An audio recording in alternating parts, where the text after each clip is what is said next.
पापा, एक बार सकारात्मक दृष्टि से सोचकर देखिए हमारे रिश्ते के बारे में।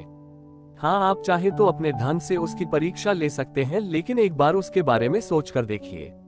लड़की के घर वाले आश्चर्य से उसकी बातें सुन रहे थे और लड़की अपने प्यार में भाव विभोर होकर अपने प्यार का पक्ष सबके सामने रख रही थी।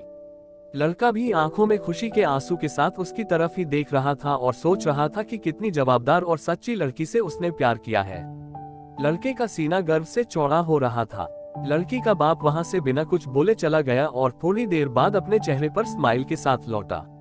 लड़की ने अपने बाप को धन्यवाद देते हुए प्यार की झप्पी दी। दोस्तों, इसके बाद क्या बताने की जरूरत है कि दोनों की शादी हो गई। दोस्तों, प्यार करना बहुत आसान है, लेकिन उस प्यार को निभाना आग के दरिया को डूबकर पार करने जैसा है और उसके लिए शेर का कलेजा लगता है। दोस्तों, प्यार तभी करना जब उसे निभाने की हिम्मत हो। दोस्तों, कैसी लगी यह छोटी सी प्रेम कहानी आपको? आशा करता हूँ इस प्रेम कहानी से आपके मन मस्तिष्क में सच्चे प्यार के बारे में क्लियरिटी आई होगी। अब शायद आप टाइम पास और सच्चे प्यार के बीच फर्क कर पाएंगे।